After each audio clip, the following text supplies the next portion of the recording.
Back here on the Meat Speak podcast, powered by the certified Angus beef brand. Season 3 is upon us. Brian Schaaf, Chef Tony Biggs here. How you doing, sir? Good morning, Brian. How are you, my friends? I am good. You know, I'm really excited about this today because we are going to talk about one of those. It's the elephant in the room when it comes to beef, especially. We're talking about beef pricing and beef markets and why they're your thing. And Chef, right? You have run a lot of different properties, Yes. a lot of different countries, right? When you hear the term beef prices, what's the first thought that goes through your brain? Well, beef prices, it's not, saving sugar packets. It's more about saving my life in food cost, right? Because the chef lives and dies monthly, yearly by his food cost. So today's chefs are more businessmen, than actual cooks or chefs. But in my case, back in the 80s and 90s, when I finished beating up my salesman over high meat prices, I learned some grave lessons, and that's called stockpiling at certain times. And I used to stockpile my meat starting at the end of August, the beginning of September, because in December I knew what was coming at me, especially with ribs, strips, and fillets. Those prices were going to go through the roof. And kind of like barbecue season too, by July, June, July, August, those when they spike as well. So I learned how to stockpile, and I know that your chefs are cringing back there because you're going to say, well, Tony, my food cost is going to be 80% in September and maybe October if I stockpile all this beef, and also I need space for that. But I can say to you, chefs, well, okay, but your December food costs and your January food costs are going to go way down because of of what you did back in September and August. So I stockpiled, and then I ran a 25% food cost in January and December. And you look like a hero. And I'm a hero. Right? Yeah. And we've got rib Love on the it, menu. So, right? Yeah, so it is a weird dichotomy, and it is probably the biggest issue that meat salespeople get beat up more than anything else, right? And in the spirit of a post Alex Trebek Jeopardy, with our own Diana Clark being on her maternity leave. Oh, we miss her, don't we? Right. So she'll be back soon, right? But we're taking this opportunity to bring in a number of experts. Of course, we invite you to go check out another podcast that we are launching at the same time as this with our pal Dr. Phil Bass, the original gangsta meat scientist at Certified Angus Beef, to talk about tenderness. But we've gone ahead and reached internally here to bring a guest who can really explain the how and the why beef markets and beef pricing land where they do, right? Believe it or not, it's not necessarily because the guy selling it to you is making a killer margin, right? Generally, there's a lot more at play than that. So that said, let's go ahead and get into it. Our guest today is not from Muskogee, but he's darn proud to be an Okie. As director of packing at Certified Angus Beef, he continually keeps one foot firmly planted in beef production, making his mark on the industry by doing his best to apply some rhyme and reason to the fluctuation of beef prices and availability. He's also the communications liaison to USDA and works to establish and implement new approaches in beef grading and product selection. Please welcome to the podcast the pride of Oklahoma State University Cowpokes, Mr. Clint Walenciak. How you doing, sir? Hey, good morning. I appreciate that intro. Right. Well, okay, I got to ask because you're from down there, right? You're a poke, right? Is there a hand signal, a hand gesture associated with cowpokes, or is that just a Texas thing? No. It's definitely guns up. Guns up. Guns up. Guns up. Folks. Guns up. First game of the season coming this Saturday, so looking forward to it. Bam, right? I looked it up, but I was a little confused with whatever the hand signal is for Texas Tech. Seemed similar. I was like, I don't want to offend. So at that point, I just want to bow out and realize, I'll just wallow in my own ignorance. Yeah, you really have to study them, but they're very different. Okay, that's good to know. Good to know. All right, Clint. One of the things, and I'm super excited that you can join us here, because Clint is one of those people that when Clint speaks, especially to a room full of chefs and food personalities, people take notice, right? Because Clint has spent a career examining beef production and the industry and examining the seasonality of things. And, Clint, can you talk to us right now, at least starting at a 10,000-foot view, before going into anything that's happened over the past 24 months with COVID in those markets? Talk to us about the seasonality that is associated with a typical beef market. Yeah, well, like anything else, when we think about a 52-week or a 12-month cycle, lots of different drivers that come into play, but the beef market and beef production in general is definitely subject to that seasonality. Starting all the way back at the ranch level with the cow-calf producers that are working hard to get things going, all the way through the final box beef production and so forth. Those seasonal aspects really carry through with quite a bit of significance. And so, as we sit here in the fall, it's a time, kind of as Chef Tony mentioned, there's some of those items, ribs and tenders in particular, that everybody is looking at and trying to develop a game plan for, if they haven't already, working with their suppliers and things like that. And so there's a lot to manage with that seasonality, and that's even before we start to layer in some of the more recent activities here the last 12 to 18 months, COVID-related challenges and things like that. So if you could talk to us about what's actually happening at the production level, at the farm level, that is the reason for that. I mean, are there calving season, like things as simple as that play into all this, right?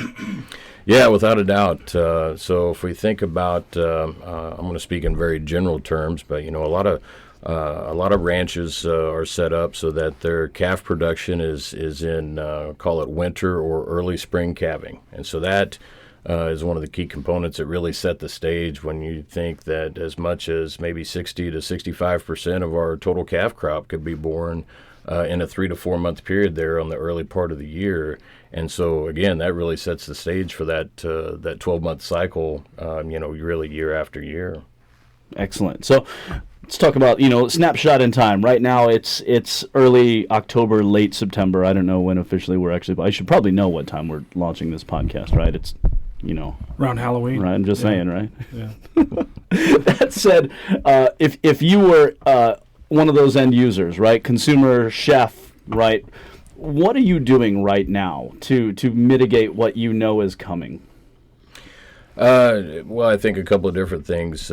Chef Tony touched on one, putting product back, whether you're doing that yourself as a chef or an operator, or you're working with your suppliers to help do that for you. And I think kind of to the point you made as well of we really need to approach this with as a partnership as opposed to maybe more of an adversarial relationship with our suppliers, and just communicating them, one, so we understand what's going on, what they're dealing with and so forth, but also communicating your needs so that if they can understand what you're facing in your operation and so forth, and what your goals and intentions are, can they make some adjustments on their end just to help better prepare for that, whether that's next week or next month or 2 or 3 months down the road.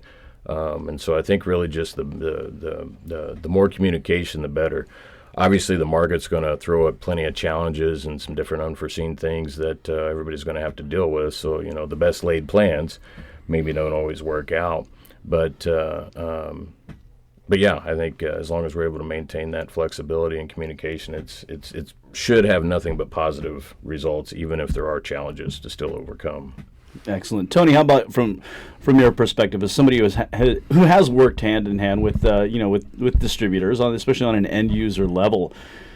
What can they do for you? I mean, what can they do to make this less stressful and more profitable? Yeah, I remember, Clint brought up a good point, and I remember doing this. I just forgot to mention it, but a lot of challenges for the chefs and operators is space. How do you stockpile when you have a small walk-in cooler or freezer? And I remember on several occasions, I would work with my distributor and purchase the product in August or September, and they would hold on to it for me because we had that relationship. As Clint mentioned, it's very imperative to have the great communication and relationship with your purveyors and distributors, and they know what you're going through because everybody on the block is going through the same thing. It's just if you have that cash flow where you're able to purchase when you can and stockpile it, that's probably the real challenge. Yeah. You mentioned freezing beef, and we're going to do a little shameless self-plug. If you can, go back to season 2 of the Meat Speak podcast. There's an episode all about freezing, and it's it's actually a pretty in-depth conversation with Diana about what actually happens during the freezing process. And honestly, if all is handled well, right, the end result is going to be the same, right? And as long as you take care of it. So I never had a problem with it. I'm really, honestly, I don't keep it in a freezer for 2 years or 10 years, so it's dry frozen, not dry aged. Okay, yeah. But if you take it out when you're supposed to and use it up when you're supposed to, you should have no problems. Excellent, Clint. You get to work throughout the chain and all this, and obviously over the past. Well, really, I say over the past 100 years, but specifically the past 24 months, right? With COVID, with market fluctuations and stuff like that, beef prices, if you can throw out that 2-month window when the packers were having, issues just keeping the chains moving, and I think briskets became like $12 a pound for a little while. Beef prices are still going up, though, right? I mean, and so when you look at that, as somebody who gets to touch every element of that chain, beef prices are going up. Who's making the money here? That seems to be the question of the day for sure. Well, ideally, hopefully, everybody along the chain is facing some dynamics that allow them to keep a positive margin plugged in there. But when we look at the last year in particular, my gosh, there are just so many different dynamics, and I think that's one of the things that it's really important to keep in mind when we think about the beef supply chain and the market and so forth. Is you really have to kind of have two thought process, and one being the short term, whether that be today, next week, next month, and then one being the longer term of assuming we all want to be in business a year or 2 years from now. What are just kind of the tone that we need to be mentally prepared for, and that would be spot on with just the beef market as a whole. And so, to your point, COVID definitely threw a lot of curveballs, whether that be early in the pandemic with packing plants facing those labor issues and shutting down possibly for as much as 2 weeks. And if you think about that, one of these major plants that for sure certified Angus beef would access product from, they may represent as much as 7 or 8% of all fed beef production in the country. And so when you take a couple of those offline for those extended periods of time, definitely creates some kinks to have to work out. And so it's been interesting dynamics just here in the domestic market and how COVID has impacted that. Obviously, a lot of restaurants across the country, depending on what market you were in, were shut down for a period of time or had extremely limited business because of the rules that were put in place. But retail really picked up the balance of that, it seemed like. And so it was interesting to see how even though people couldn't go out and dine in public, they were still choosing high-quality products and bringing those home and putting on their own chef hat, potentially, and seeing how that worked out. So even though we've worked through some of that, and that's been really the last 6 months, let's say, of food service recovering as these markets have opened up, and the retail business, they didn't want to just let that business go away, right? So they're still going to try to be competitive, and beef's contribution to those stores' profitability, their gross dollars, and all those things. And so retail was really trying to hang on to that market share. As food service distributors and restaurateurs were trying to replenish inventories. And so it was just a tremendous snowball effect here over the last, especially the last 6 months. Now that we've kind of moved through that, we still see some inventory replenishment taking place. And to be honest with you, one of the major things here and now in recent weeks has been labor, and more specifically labor at the packing plant level. And I know that's a common theme. I'm sure everybody's kind of tired of hearing about labor because it doesn't matter if it's auto manufacturing, restaurant business, even the beef business. Really, it seems like every segment of our lives these days, everybody's challenged with labor. And so that's one of the things that, from a beef processing standpoint, 1 or 2 percentage points make a big difference. And so if, for instance, those plants need to run on a Saturday to maintain that production level that the industry or demand is suggesting they need to, they can only run so many Saturdays in a row before the team members get a little bit restless. And so, and the leverage is definitely on the side of labor that if they work Saturday, that's fine, but I may or may not roll into work on Monday. And that's been a really common theme. And so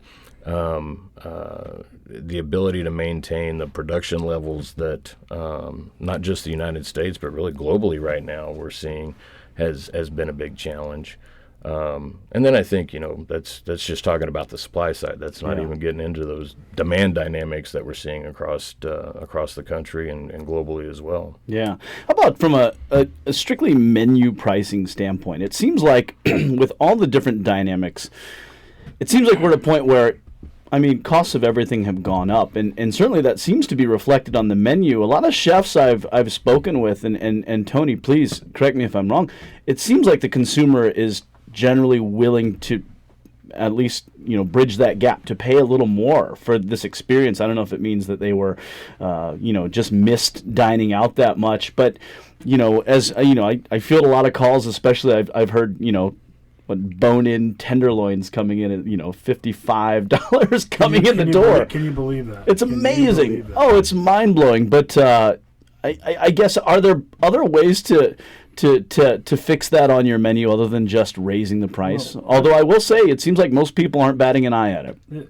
In some markets, you're absolutely correct. A couple of weeks ago, I was talking to a peer, and $50 a pound for tenderloins. Like, are you selling it? I asked him. Goes, absolutely, we're busy. And I'm going, okay, what are you selling that for? If you're selling it as a distributor, what is that person on the other side charging for an 8-ounce fillet? It's got to be enormous, right? Yeah. But I think that the big thing that we have to touch on is secondary cuts of beef that we at Certified Angus Beef educate folks who come to our culinary center. There's no reason why you can't use a sirloin flap, which is inexpensive. I'm just not going to say inexpensive, but it's going to be in your margin of profit. You have skirt steaks. I think what's happening now is more chefs are coming to us, being educated. They want to know about the secondary cuts of beef that are out there in the market, so they can be more creative. We educate and teach creativity in these different cuts. I've seen a lot of restaurateurs and operations cut down their menus, okay? They've cut down their menus to, instead of a book, reading a novel, to 10 or 20 different items because of the labor shortage and all that. I've also seen pre-cut steaks. Now, I was told and taught at a very young age, every time you take a knife to a piece of meat, that's money, right? So a pre-cut steak is going to be more expensive, but you're going to have 8 ounces of beef, and because of your labor, it's an offset, your labor and food cost, right? You're always worried about that food cost, chefs, right? But your labor cost as well. So you have no labor, pre-cut steaks are what a lot of folks are doing now. It's 100% edible at that point. Correct. Right? Although I will argue that every steak's 100% edible if you're committed. Right. All right, Clint, you touched on it already. You talked about the 3 to 6 month window, but then there's also that longer view approach to it. And we talk about production, right? What's happening on the farm? What's happening on the ranch? We get a lot of calls, right? Sometimes, I think sometimes it can be called a supply issue. Mainly, it seems to be, we're just struggling to find what we know is out there in terms of production. But what's going on with the cattle markets moving forward? Are there more cattle coming into the herd as we look forward? Because this is it's a 2-year process from the time you have a cow or an animal that's pregnant to having calf on the ground, calf going to market, right? Yeah, without a doubt, it's a long-term game. It's a big ship to try to change direction on when you think about the entire industry. But in general, I mean, think about as supplies increase, whether it be cattle or any other products, that as supplies increase, likely the price is going to come down, profitability is going to come down, competition intensifies for those dollars that may be available for that item. And so that's kind of what we've seen here through 2014, 15, 16, maybe even into 17. We saw cattle numbers increasing at the ranch. It was profitable, and so it made sense to go ahead and have a few more cows out in the pasture.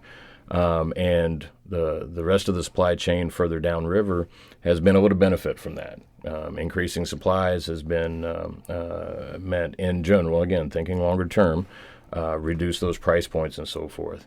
But at some point that tide begins to shift, and so probably late 2018, maybe even into 2019, that profitability equation wasn't as attractive as what it had been for the years prior to that, and so we started to see some reduction in the cow numbers back at the ranch level.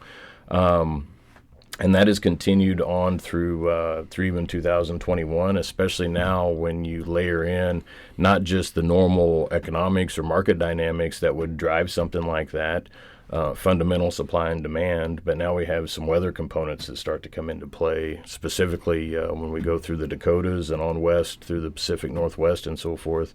And there's a significant number of cows and ranching operations in that part of the country, and so that just amplifies that reduction in cow numbers. And to your point, too, that's nothing that is really going to affect anything today or tomorrow as far as beef supplies and so forth. That's something that has already started and will play out over the course of years. And so we think about the beef industry on a really a 10-year cycle where we increase supply for about 5 years, and then we top out, and then we decrease supply for about 5 years. And so we're in the process, probably the third or fourth year, of decreasing those numbers.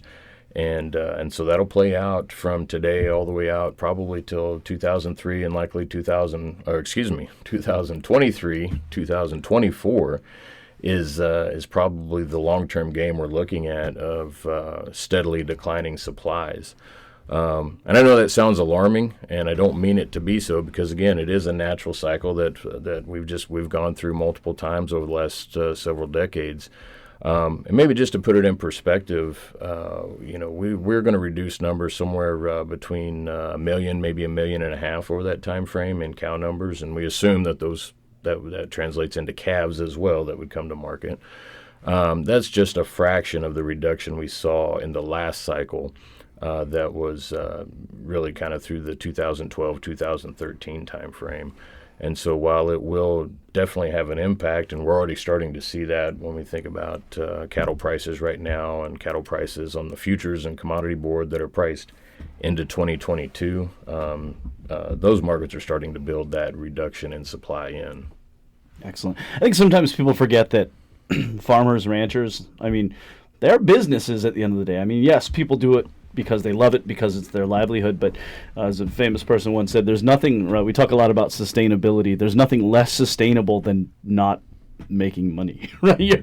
Very true. And yeah, so really these are business decisions, as where, you add in the cost of, whatever, food costs are, right? Or I say food costs, like the cost of corn, the cost of things to feed animals out to get them there. So it is it's a long-term thing that we're looking at. All right, so I have been in the industry for over a decade, and I don't remember a time when anybody said, hey, beef prices are coming down. So, I mean, as you look forward, I mean, you look at the cost of goods all over the place, right? Everything just seems to slowly grow. Is that just the nature of the beast, or is there going to be some magical moment where we're going to say, oh my gosh, flat irons are back to $5 a pound? Yeah, no, I think the earlier component, nature of the beast, would be, especially when you think about inflation, if nothing else.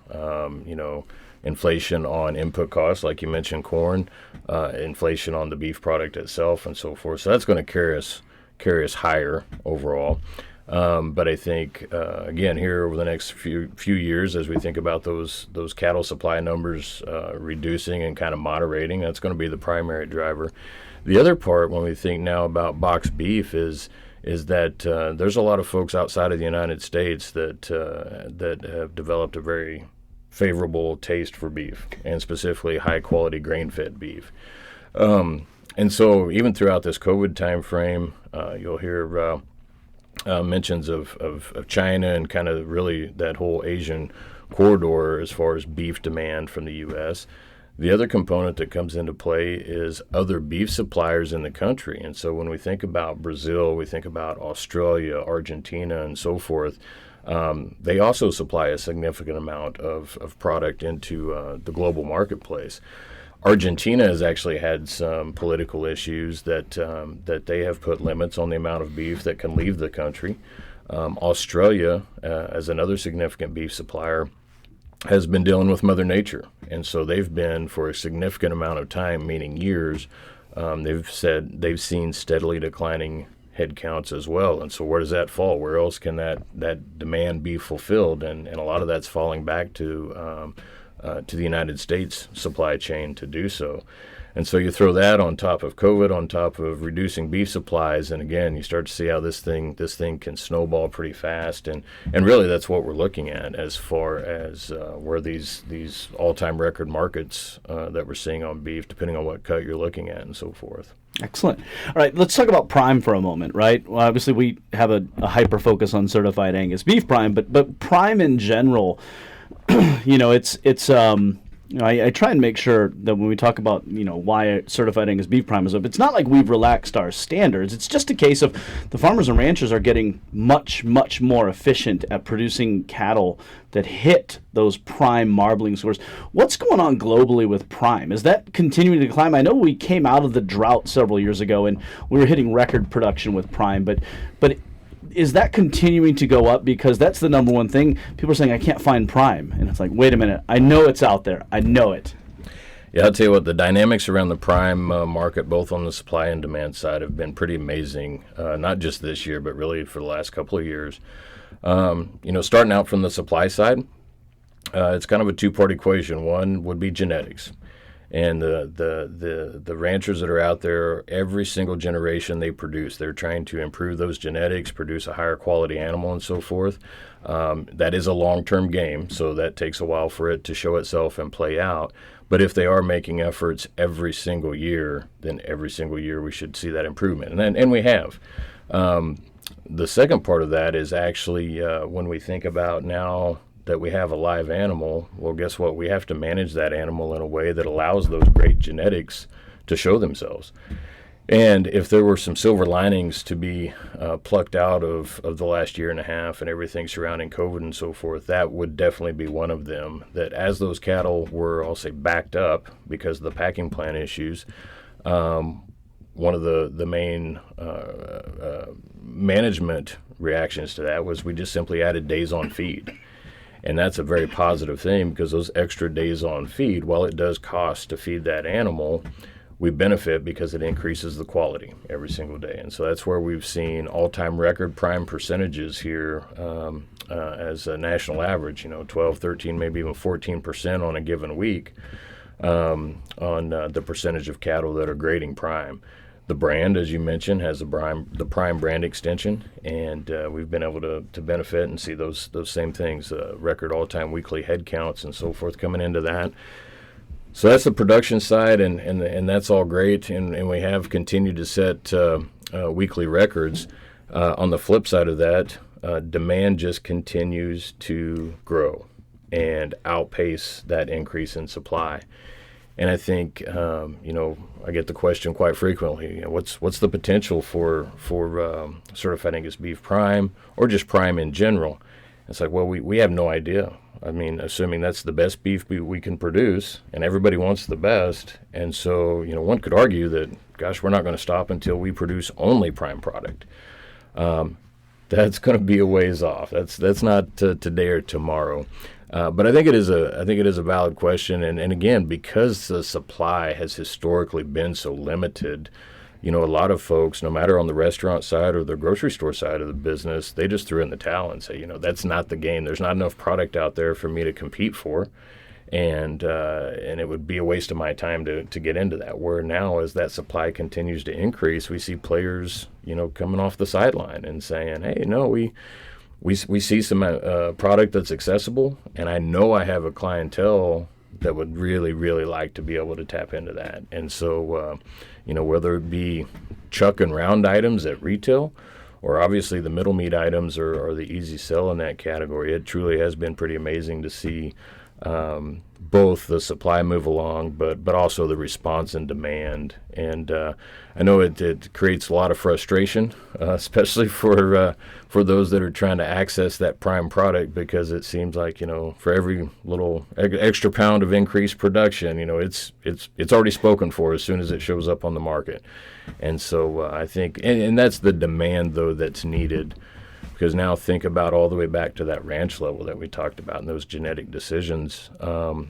We need to have that continually strong economic signal going back upstream all the way back to the ranch level to let them know, like, hey, you're on the right track. Producing cattle that can grade prime is what we need to see, and we're here waiting on it when you get it done. Excellent. Expanding on prime, and we've said for a long time, the sirloin, the top sirloin is sort of your gateway drug into prime. Because I think once you eat prime or certified Angus beef prime, it's hard to go back because you get used to it's what is it? It's Iranian caviar versus, I don't know, what's a lesser caviar, Tony Biggs? Let's see. Lake Erie Roe. Let's see that roe that's dyed orange. Okay, that some of my favorite sushi places serve. Well, we talked about the top sirloin. If you're gonna experiment, if you're gonna play around with prime, boom, start there, because the spread was always reasonable. Is it still like that, or has even that started to change? Yeah, no, I think that's a great, especially if you're thinking about the middle meats. That the top sirloin, without a doubt, would be a great place to start. And I think that particular cut, when we think about the added benefit of that great prime marbling level that comes into play, it can really show itself on a cut like the top sirloin.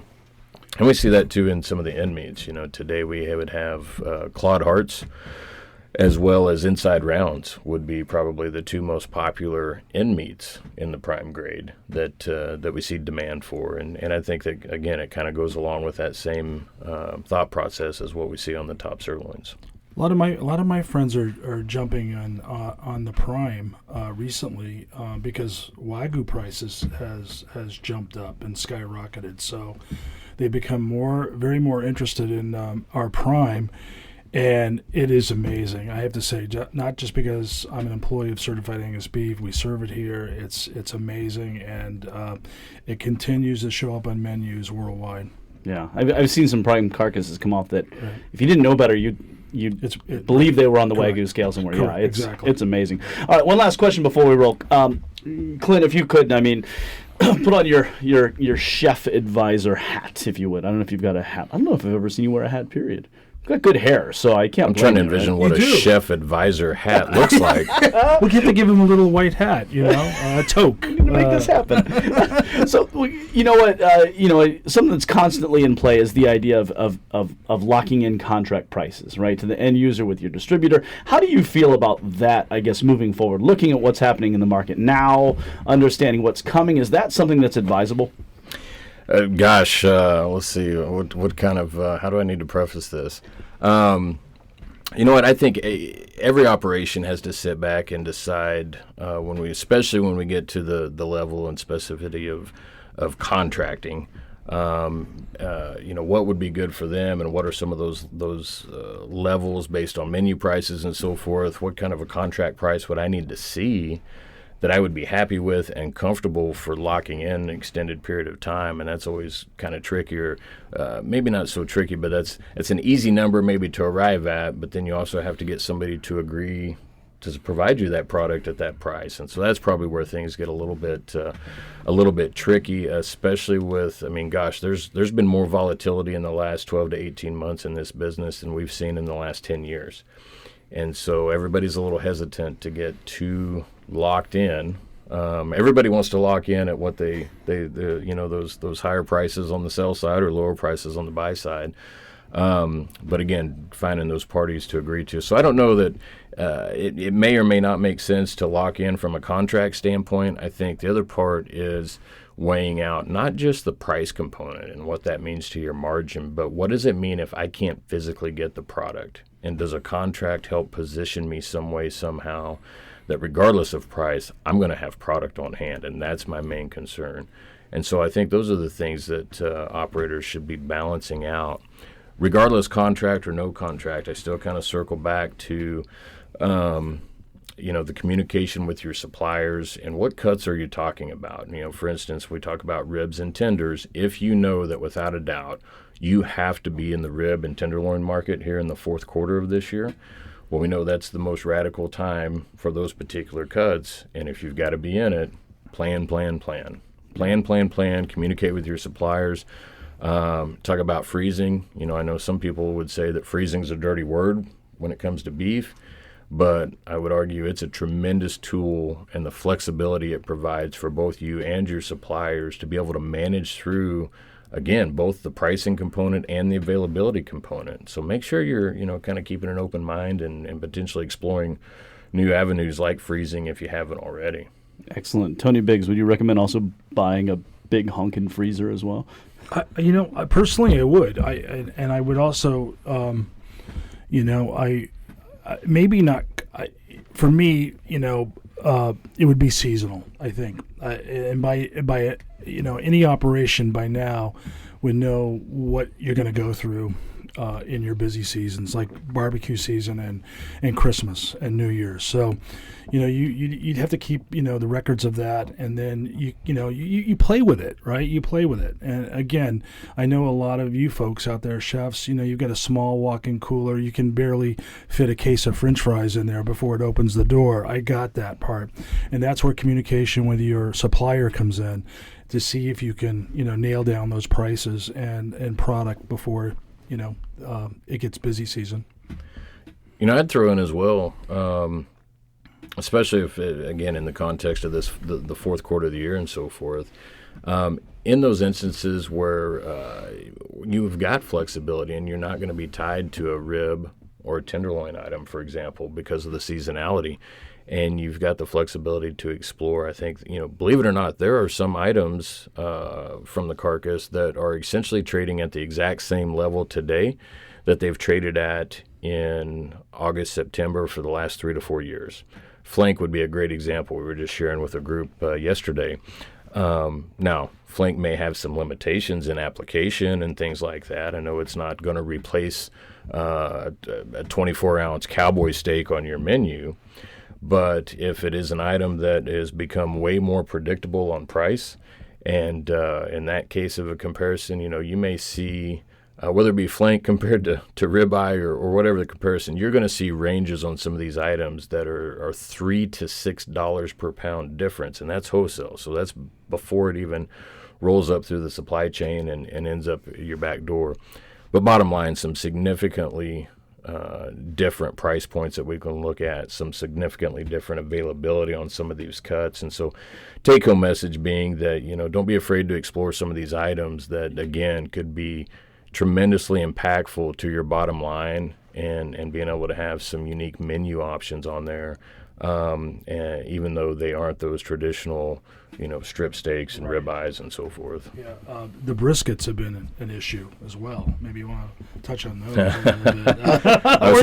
I was hoping we weren't going to go there. Tread lightly. Yeah, we're just we're taking all the lids off. So no, without a doubt, briskets have been one. I'll tell you what. So I've been with the brand a little over 20 years, and briskets have been one of the most significant evolutions as far as the marketplace, and in particular with barbecue. I mean, that's not that they can't have application beyond it, but at the end of the day, it's a barbecue thing, right? And so going back 20 years ago, and the primary, big barbecue houses across the country would have been more in that low quality, high yield. I need a select brisket that weighs 17 pounds and is going to yield 98%. That was the target. And so the evolution over time that, I can probably, not only should I, or can I sacrifice some yield, but I should in order to gain the quality. And so you talk about prime and briskets. Now you've got a pretty significant marriage that from a demand standpoint, gosh, the industry just can't make enough of them.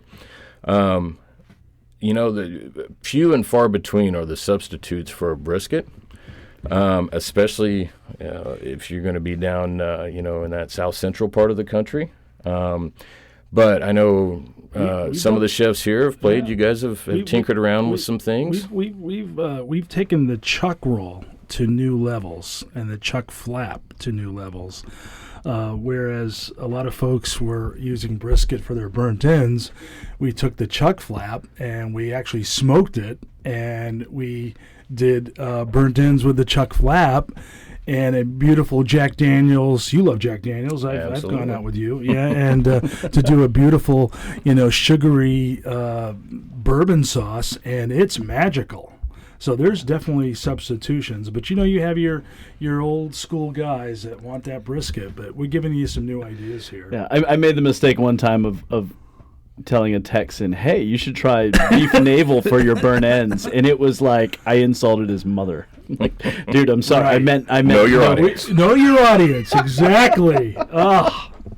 On that note, we are going to let Mr. Walenciak return to his day-to-day duties. If this is your first time listening to the Meat Speak podcast, powered by the certified Angus beef brand, please know that you can find us across all of your major podcasting platforms. That includes Apple, Spotify, and Google Play. But taking a page from Paige, the social media soothsayer, who is really spinning the dials in everything that we do from a marketing standpoint on this podcast, we would like to focus on the Apple podcasting. That's the purple icon on your phone. If you could visit that, leave us hopefully a 5-star rating. If you're thinking that we're in the 2 to 4 range, round up to 5. If you're thinking we're a 1, just don't leave a rating. But if you could also leave a review, it doesn't, honestly, I think as we read up on these Apple algorithms, it doesn't actually matter what you say. You can be like, Chef Tony promised me that he would send me Denver steak if I left a positive review. It's cool, all right? It fixes the algorithm. It works out our behavior. It's not about us making, we don't make money doing this. I mean, we're employees of a certified Angus beef, but it is all about raising our visibility to overall audiences. And because we're a nonprofit that represents farmers and ranchers of the world, if you like farmers and ranchers and you want to put more money in their pocket, boom, right? Somehow we've tied that all the way to leaving a review on the Apple podcast. That might be the ultimate segue. I love it. I love it. Clint, you were magical today, buddy. Hey, it's been fun, guys. I appreciate you inviting me down. Hey, thanks for taking time to join us on behalf of the Meat Speak podcast, powered by the certified Angus beef brand, Chef Tony Biggs, meat scientist Diana Clark, who will be returning from maternity leave. Right now she's home enjoying being mama, which is great. Hopefully she misses us as much as we miss her. Get back, Diana. Get back. Until next time, thanks for listening. We'll see you soon.